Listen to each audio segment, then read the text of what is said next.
Welcome guys to a new video on the channel, and today we go over a deck, like a clan you haven't probably seen from me yet, but it's actually going to be a Luard deck profile for the premium format, of course. And for people that don't know me, of course, I'm Dave, and I have actually brought this deck to the BRO format for premium in Europe, and actually managed to get third place deck back then, of course. And have updated the deck and stuff. I want to bring it for the premium event in BSF London, but in the end I decided to pick another deck, which you have already seen, of course. But there was also like a deck that was on the table, because if the MFD deck didn't really work out for me, then I would just bring this deck. So we'll just go in depth into it, how the deck exactly works, and we'll just see, of course, what we exactly do. I have to add though, I already updated it with premium collection stuff, so I will say here and there what I took out of it for the G zone and what I filled in, but that I think is a problem. So we'll just go into the deck itself. So of course we have the one starter, nothing really anything major, just the 3 starter. We want to have the soul earning, because soul is actually quite important for this deck to function with. Then for our main grade 3, we actually play the 3 Vanguard Luard. So we'll first go over the list, and then we'll go after with the explanations like that. So we play 4 Luard, and then we play on top of that the 2 track driver on top of it. So we actually play like 6 Luards essentially. Then for the main combo of this deck, we play 3 track deck or 3 deck down. This is essentially history maker only then for the Luard deck. Just 3 copies is fine, I will tell you all later. Then for Morian Spear, he's your essential wire target, 10k base, and like everything you really not needed to set up ritual in the early game. Then we play the 1 copy of the main. I think this explanation will come later. Then we play 1 copy of Leofo, which is, I think I switched to it later, but we will go into the discussion also.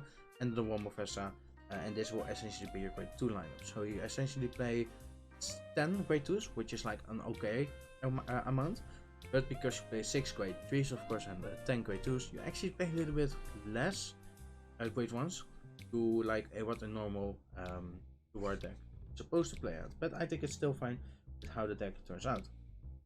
Then for the grade 1s, I will play actually 4 copies of Esras. I tinkered this a little bit with other stuff, but in the end I still decided on putting Esras into the list, because Esras is I think the best PG in the whole VR. And we play 3 copies of the main.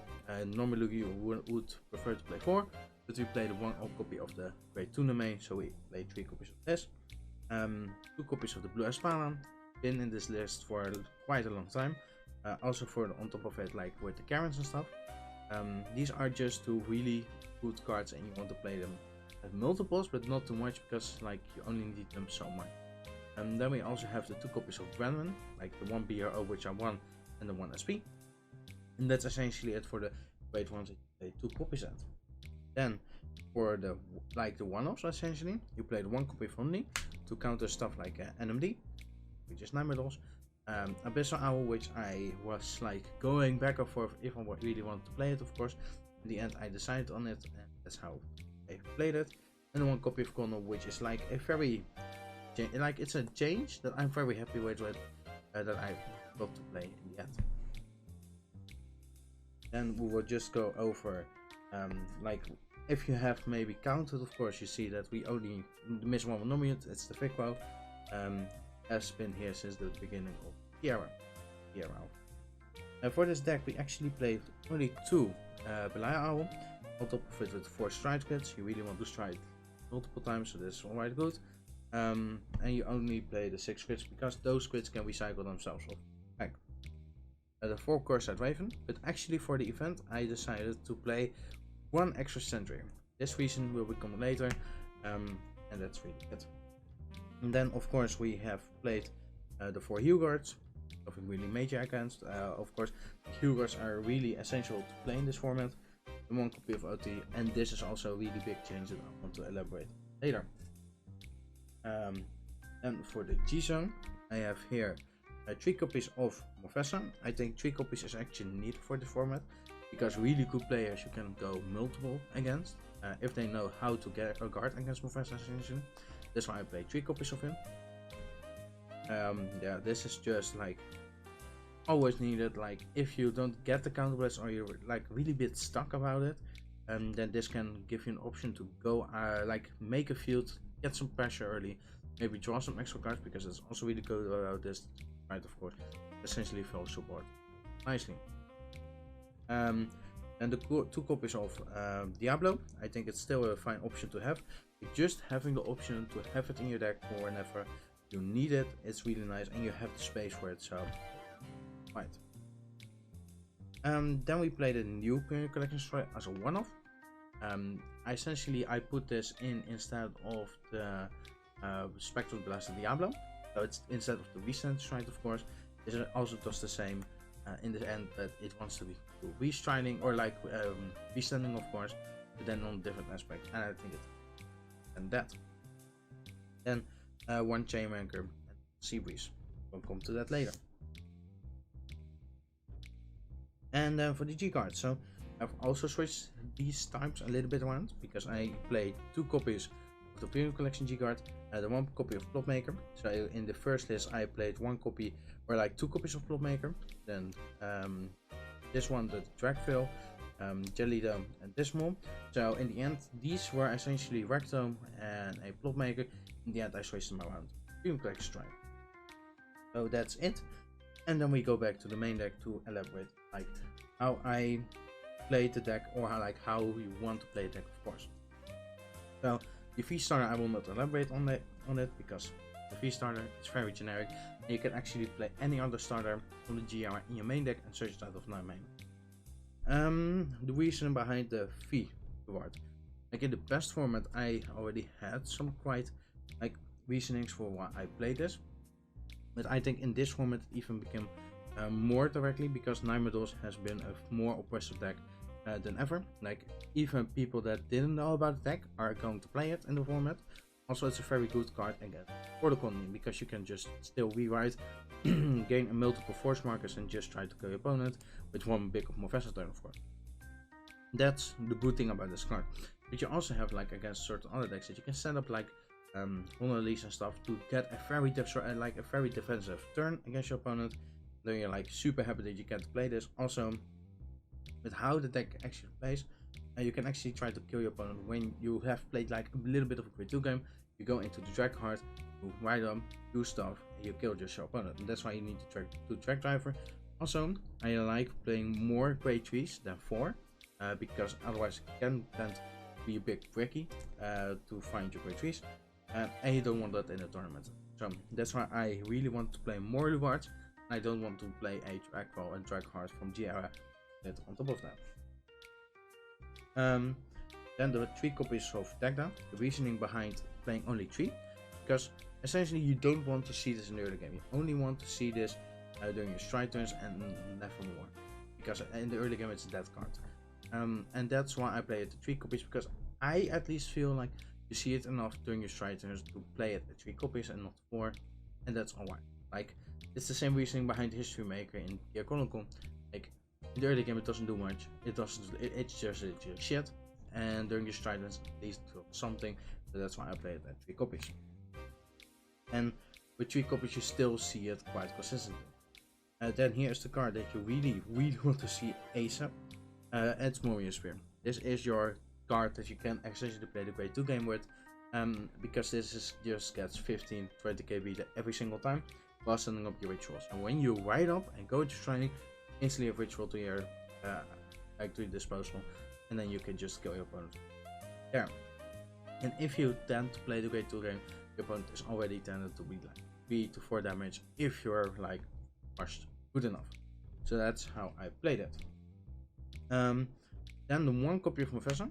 So actually, I will just elaborate on all 3 of these, and I will just begin with the one main. So essentially, the reasoning behind the main is like sometimes you want to see certain cards, and with the main you can just go out of the main, and with that you can just like filter extra 2 cards out of your deck, because or like you filter 1 card out of your deck, but you draw it into 2 more. So you actually see 3 cards out of your deck, which is just a good skill, I think. Also, it can put a grade 3 into your soul, just any one of these, and you have an additional call from Drag Driver when you go for the Drag or Drag Driver play. It's also a good play, but mainly as also even if you put heal guards in, and with the Drag Driver you gain crits onto your opponents. If you have played the grade 2 game a little bit, then with Professor you can essentially kill your opponent right there, because if they're on 4 they need to guard like 3-4 attacks, if of course Drag Driver gets a crit, because we also tend to play a little bit of crits, and that's how it essentially goes down. I'm also really happy that to play Professor, because it's a 10k attacker that you can search out of your deck, which most decks then don't really get. Like you usually in this deck go 5ks or like 8ks or something like that. The 10k actually makes good numbers, and that's why I also really like hard. For the strike turns, it can also be a little bit useful, because what you essentially can do is like attack calls 1 Vanguard to the other column, so it gains an additional attack. But you can also just call Movensa over the deck now, which is your second call, to make sure you get an additional attack in just for an extra CP. So CP1 you just get an extra attack in, and those are the scenarios where you think you're not getting the stand trigger off. Or later, let's say when you're over the deck with your Vanguard and stuff. So it's like a ceiling increase to the deck while also having more early game potential. So that's really it for these 2 cards. And then it's for Leofall. And Leofall I think surprised by. I like the card already, but since you're playing 3 domains, it's even more important to see them, and Leofall can just like call it out of your deck, of course. Also the fact, I was debating on playing with Fallen Dive Eagle out of 1 copy, but in the end, like these, like either Leofall or Fallen Dive Eagle came up like at the same amount. Like it was a 50-50 split whenever I wanted to have the Fallen Dive Eagle or the Leofall, and I think this is just fine for now.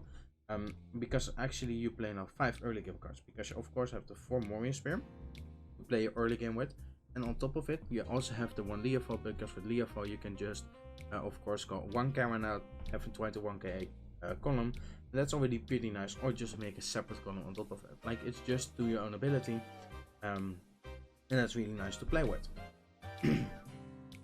Then for the grade 1s, so Ezra's is still the way to go. Still keeps your hand size quite healthy, of course. Can go like more, like you can loop a little bit more, in the sense that you can just kill Belaya Owls and still try to draw, but also with the stand trigger that I've added, you can really do that, and that's really it. Like it's really good card overall, and I will just play it like for a long time. I think so. As long as like even in other decks it can still be a great card. Then we have the domain. I think everyone knows this card by now, and like many people will be surprised by having it 3 copies, but actually the ratios do increase a little bit. But the power ceiling of with the new domain is so high that you like really take those chances with playing 3 domains, of course. And that's really surprising, but that's the way it is, because you only need to see the domain essentially 1 time, and that's it. Like the other 2 domains are then good call targets, but like essentially that, and the 1 domain can increase that ceiling even. Then I really like to play the weapons, search either heal cards in the early game, or just like have additional beaters, because they're 30k beaters, which is just a super good number. Also I really wanted to play the BRO promo, of course, since I won that. And for the rest, nothing really to complain here. Also just seeing the wide grade 3 can also be quite important, because you don't want, like Drag Drive is good when you stride first. The Drag Hard is really good if you go first, like first grade 3 turn, so that's how you want to fix that with researchers.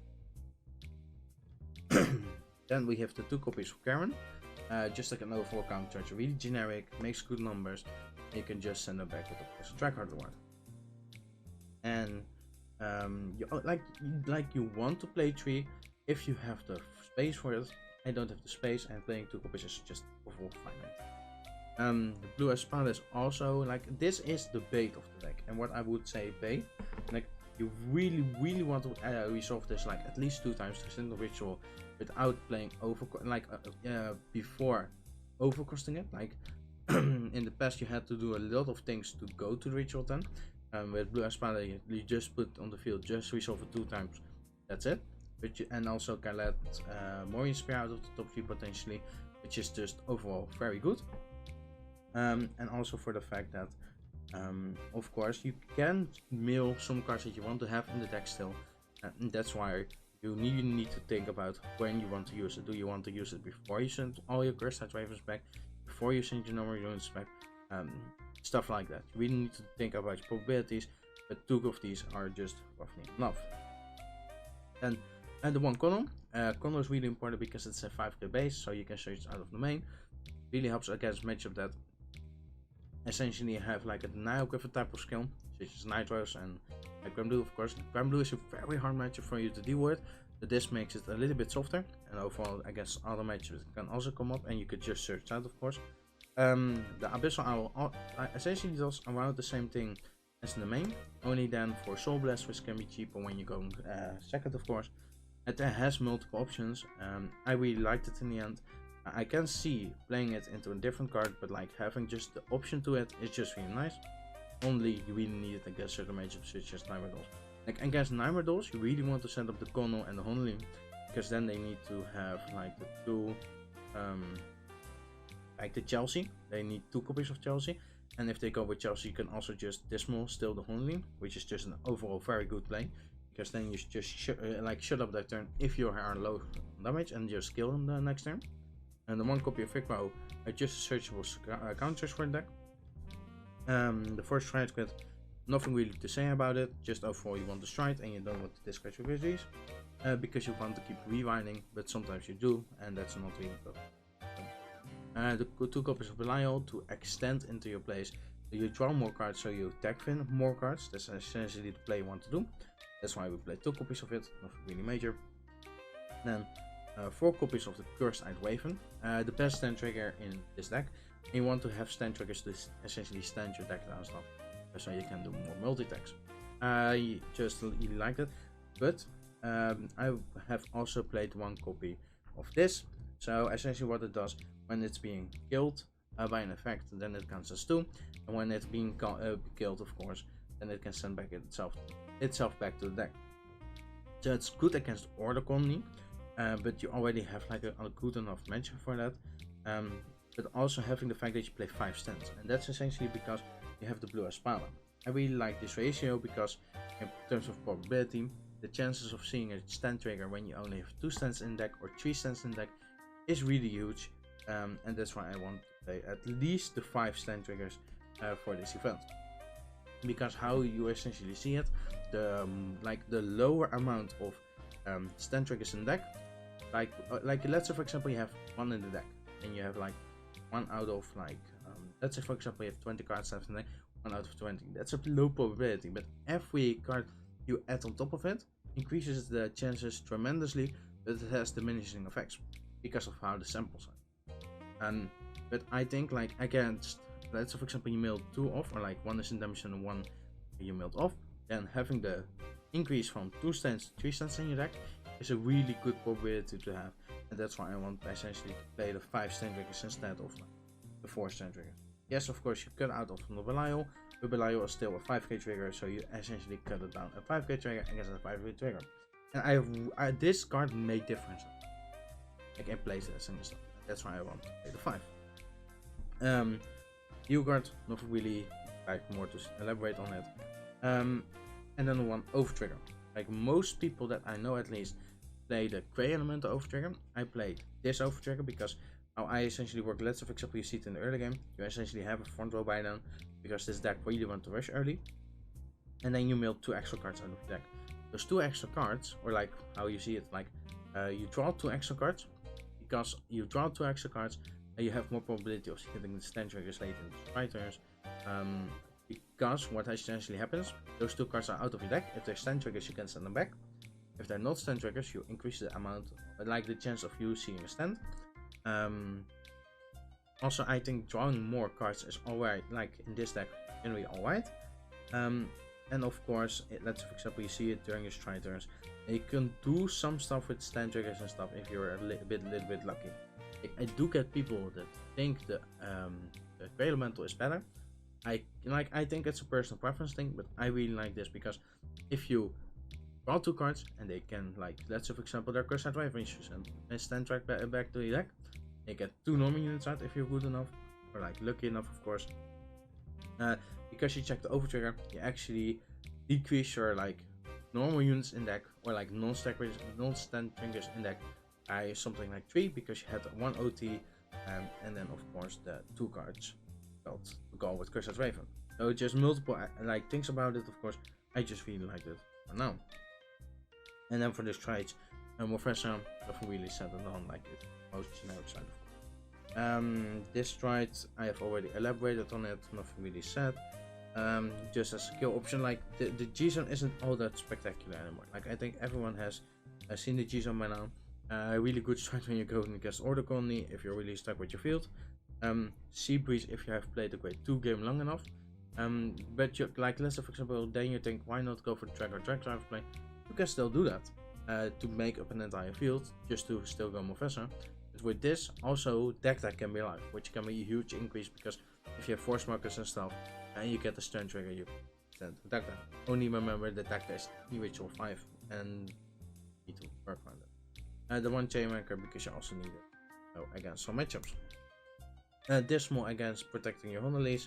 Jellydo, Dragfill, nothing really more said and done. Like as I've said, also the Premium Collector Strike and stuff is the Diablo Strike, which isn't any major. And I want to elaborate on why I played this type of lineup, of course. So essentially what happens in the early game, you don't like really want to play this G-Card zone. Because you want to deck when you deck more, to see more stand triggers if you have the correct great ones in the deck. So you want to use Plot Maker. So you have to use Plot Maker later in the game. You have during your ritual stride, ritual team, ritual 10 and stuff. And then you're like, oh, okay, I want to G-card this because this G-card is really fucking good. But then your ritual in your drop zone is actually like probably on the 10 because the most of the ritual also comes from triggers. So you're left with low amounts of grade 1s in your drop, so you're not on ritual 10. That's why you go for this. This essentially, if you for let's say for example have 3 grade 1s in your drop zone, it's bigger than Plot Maker, and with that you actually have a G card that still does something against like a little bit bigger attacks. Also doesn't cover anything because this one is essentially dead by that point. Jellydo can be used, of course. Like this is just a good midway, of course, and that's why I want to play 2 copies of it instead of the left. So that's really it for the deck profile. Hopefully you guys enjoy it. Comment down below if you have any questions. Goodbye.